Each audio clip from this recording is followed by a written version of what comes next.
Crosby, and you're listening to the Mean Joe Grizzly podcast. Hey, it's Tom Matthews from Return of the Living Dead and Friday the 13th, Part 6, to name a few, and you're listening to the Mean Joe Grizzly podcast. Enjoy. Hey guys, Tyler Main here, and you're listening to the Mean Joe Grizzly podcast.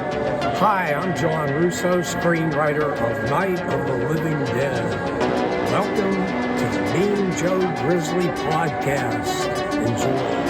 Let me introduce myself. I'm Joe Grizzly, bitch.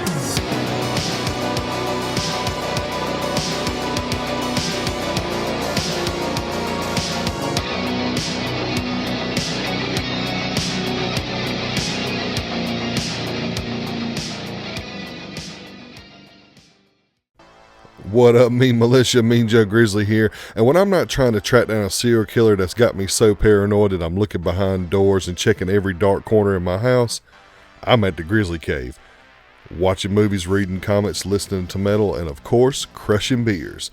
And I just got out of the theater from seeing LongLegs, the super hyped up and highly anticipated serial killer film starring Nicolas Cage that is taking the horror community by storm.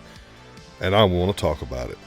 But before we get started, please make sure to follow me on all social media pages, subscribe to the show wherever you listen to podcasts, and subscribe to the YouTube channel by clicking the links in the description below. By doing that, you'll help me continue to talk about all forms of badassery. So go ahead and clear your house, lock all your doors, lock all your windows, get settled in, because we're going to talk about LongLegs. This is Grizzly Grade Reviews.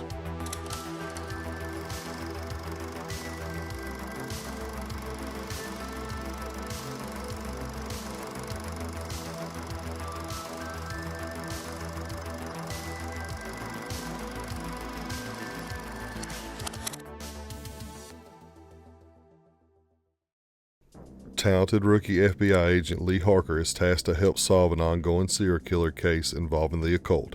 But as she gets closer to solving the mystery, she soon learns that she has a personal connection to it and its notorious killer, known as LongLegs. Whew, this one was a doozy. And I mean a doozy. This is... wow, it's been a while since I've seen a movie that had this effect on me. Starting off, just want to talk about the director, Osgood Perkins. I had no idea that this is the son of Anthony Perkins, aka Norman Bates from the original Psycho. That is crazy to me. I love how he has reciprocated what his dad has put out in the world as of being like this horror icon, and now him being a director and producing these great horror films like this one. And he also did The Black Coat's Daughter, and I think the Hansel and Gretel movie that came out a few years ago that nobody went and seen, that I heard was good, but I was one of those people that did not see it. After watching LongLegs, I'm definitely going back and watching both of those films. So I thought that was pretty damn cool that he is Anthony Perkins' son. And he done a phenomenal job of directing and writing this movie. This movie is a throwback to the serial killer / crime horror films from the 1990s like Silence of the Lambs or Seven. And he did a great job of channeling that same feel, energy, and atmosphere, but not being like so close to it that it seems like it's a copycat. It definitely channels that darkness and grit and just unsettling, unnerving atmosphere that those films brought to us in the 90s, with one huge twist, and I'll talk about that later. As far as the cast goes, Mika Monroe. If you do not know who Mika Monroe is, you need to know. I'm gonna have to eventually do this. I'm gonna do like a list one day of my top 10 current horror actresses, and she's definitely in that top 10. Mika Monroe, probably her big claim to fame was her role in It Follows, a very, very unique and, to me, a fantastic newer horror film that is kind of divisive in the horror community because people just didn't get it or just wanted it to be more of a straightforward movie. I loved it. I thought it was great. That's what she is most known for. She's also been in The Guest and The Watcher, and she's definitely this rising star in the horror community. I hope that she keeps taking these roles, and I love that these girls keep taking these roles and doing such a damn good job with them. From her to Mia Goth to freaking Anya Taylor-Joy, I love how they just they keep with the genre and they don't turn their back on it. I love that. Her character of Lee Harker is this very driven, focused, almost to the point of like autistic levels of focus on whatever task they have at hand, and at times comes off as like a psychic. It doesn't like come out and say, yeah, they have psychic, like she's got psychic abilities or anything like that, but she can like look like, for instance, there's a scene in the beginning of the movie and it doesn't have any kind of plot points to it, so it's fine, but she determined where the suspect they were looking for was just by looking at the houses in the neighborhood. She just looked at them and pointed at one and said, that is where the suspect is. And he damn sure was. It was freaking crazy. And when confronted about this, like, how did you know? She's like, I don't know. It feels like someone is standing behind me and they tap me on my shoulder when I get close or I get to where the answers that I'm looking for. Pretty interesting without like being real hokey and saying, yeah, she's a psychic. She's almost like Will Graham from the Hannibal universe, the guy who can like put himself in the psyche of the killer and really start thinking just like that killer, and that is how he ends up apprehending those serial killers, because he can think just like them. She's a cross from that and Clarice Starling. Like, it's like they both had a baby. But it's not like on the nose, but she's very similar to both of those characters. And I think she plays that very well. And what I really like about it is she could be like cool as a cucumber and very docile most of the time. But when shit pops off and crazy stuff starts happening, you can feel her fear, no doubt whatsoever. And it is so like organic and emotional.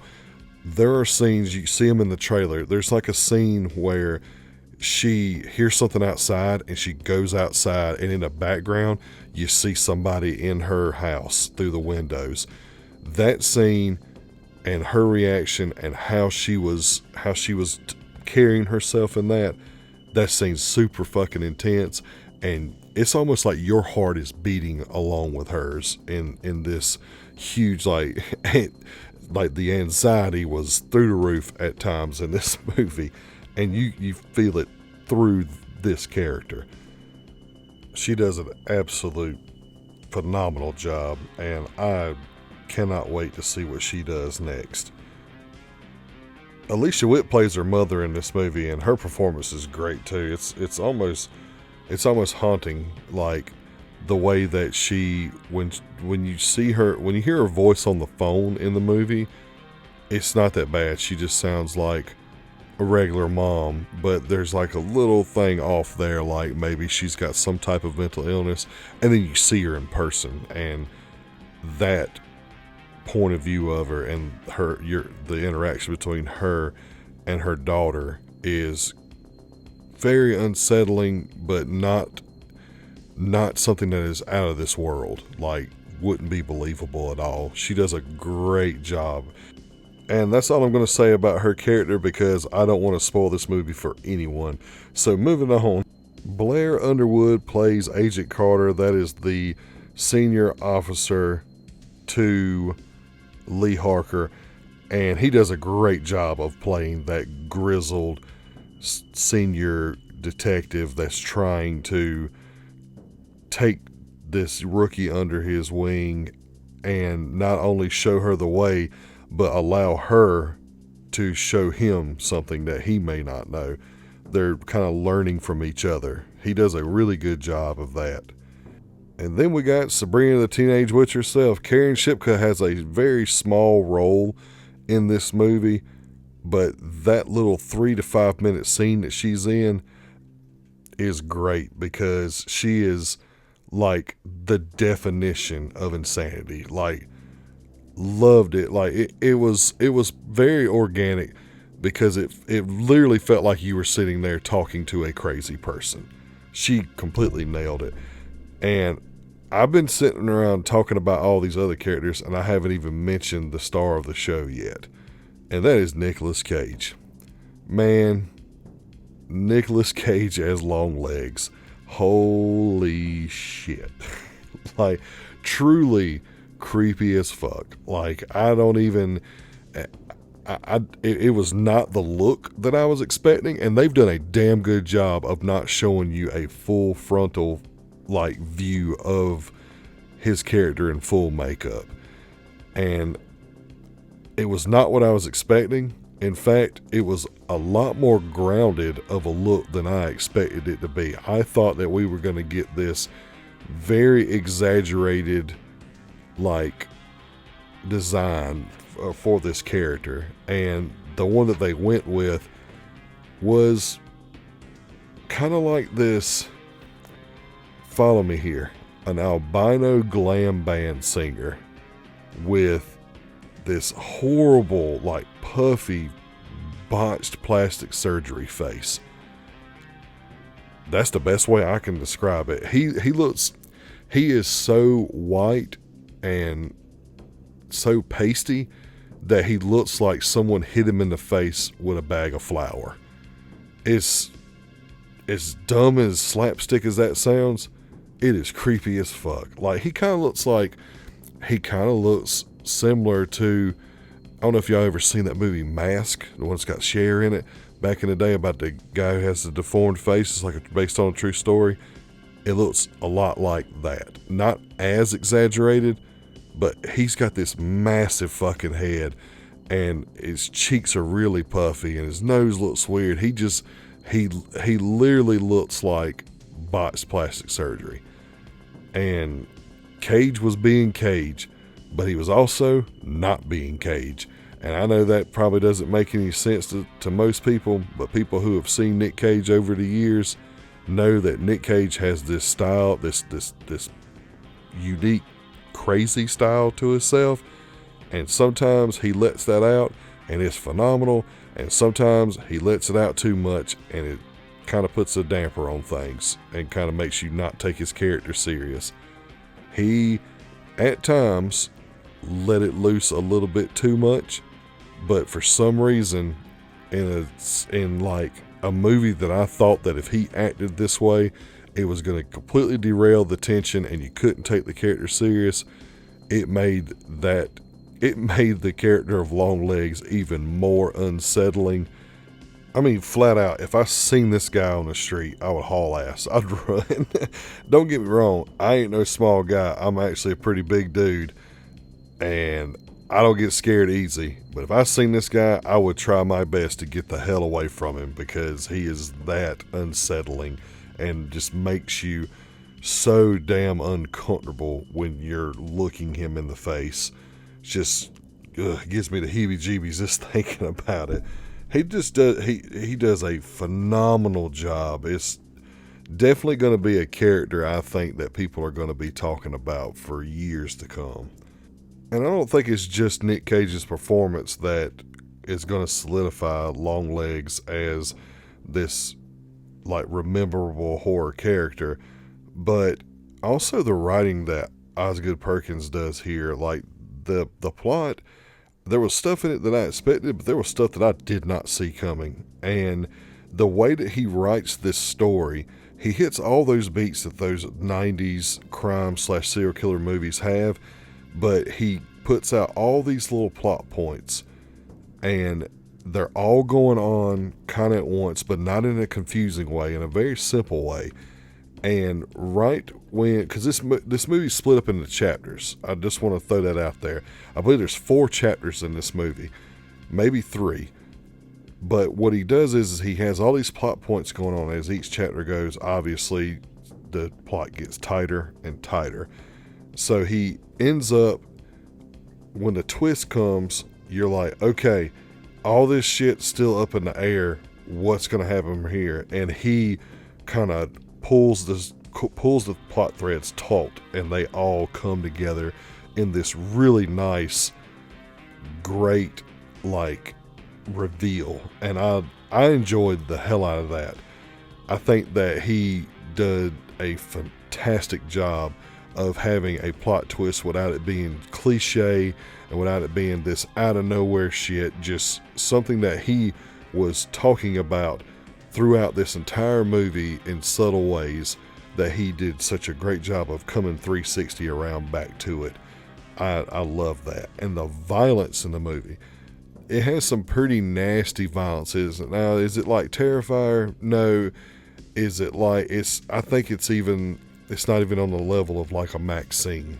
There is these shocking bloody moments, but they're mostly the same thing, just in a different aspect or a different situation. I'm not going to spoil anything for you, but there's one scene that's really, really gory, and the makeup effects look fucking incredible. The makeup effects period in this movie were good. Like, whoever did Nicolas Cage's makeup did a great job too. Did so fucking good at making him creepy as hell.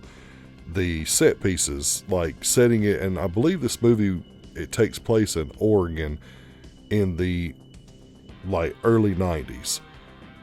The reason why I say that is because of the cars that they're driving, and in Agent Carter's office there's a big ass picture of Bill Clinton there. So I'm assuming that this movie takes place in the early 90s. I cannot remember if it ever gives you a date. I don't think it does, but I could be wrong. And Osgood Perkins nailed that too. He nailed all the set pieces, making stuff look like it was the 90s. There isn't any smartphones or anything. There's only like the only scene that kind of looks like that is the very beginning of the scene where they go into this neighborhood. The neighborhood looks new. It looks like newer architecture, if that makes any sense. Not only was the writing on point and the acting on point, but damn, the score was so haunting and creepy as hell.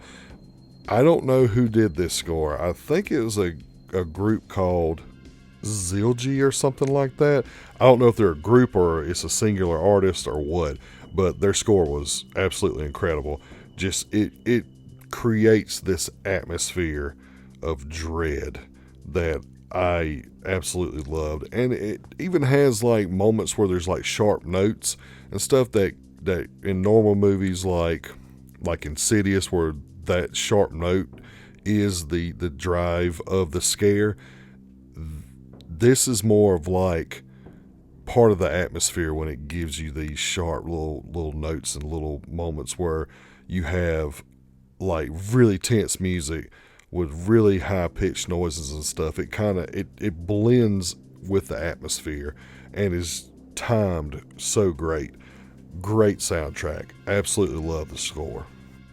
And then the cinematography by Andreas Orochi. I think that's how you say his name. That cinematography was great, and particularly its use of background shots was just very fucking well done. And one in particular that you see in the trailer, that shot gave me chills. And there's a scene in the third act of the movie where something's going on in the background, and like you just want to like scream and try to warn the people on the screen, but you can't, obviously. So it's good. It was such a good way of those shots were so damn good. And there's a lot of long shots, like down long hallways, like going like peering in through doorways and stuff, that I thought were really effective in creating these dark atmospheres, because it was almost like the camera was sitting in a dark room filming everything that was going on in this other room from the dark room, if that makes any sense. Really good at cinematography. I enjoyed that.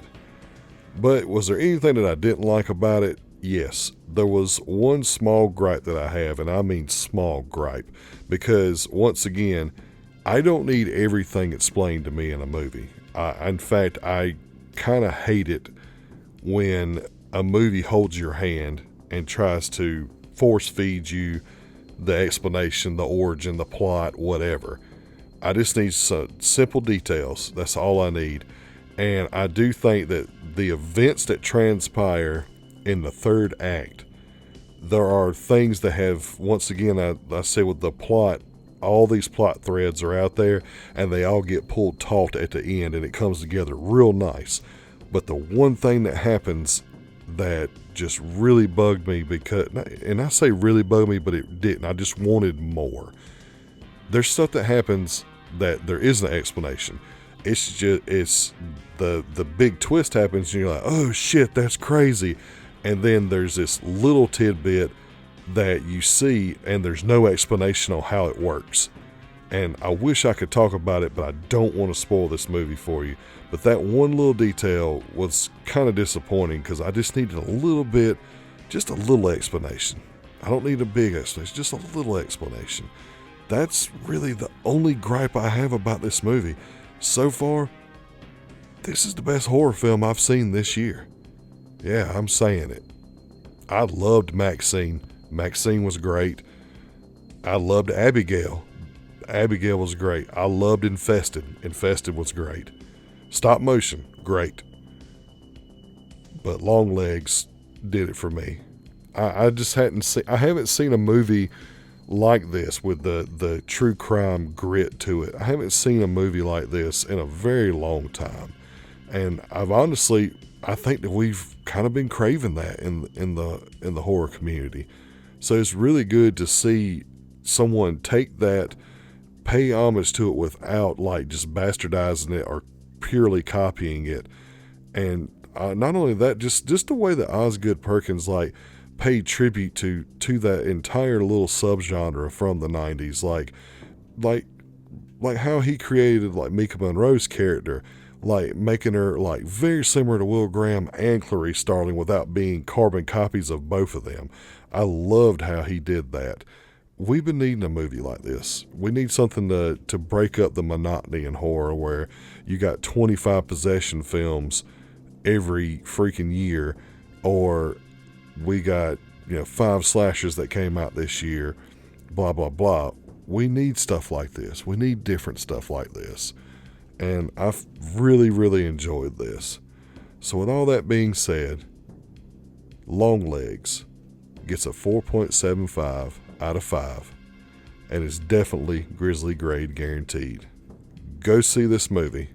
Really enjoyed it. And that does it for another episode. Make sure you click the links in the description and subscribe to the show wherever you listen to podcasts, and also follow the YouTube channel so you don't miss any of the content I'm bringing your way. Also, make sure you check out Carl Casey at Whitebat Audio. He is a synthwave master, and his music is being used throughout each episode, so check him out on Apple Music, Spotify, and YouTube. Make sure you head over to the YouTube channel and subscribe. Got a lot of new stuff going on there. Mean Joe videos back. Grizzly Guide's about to come back.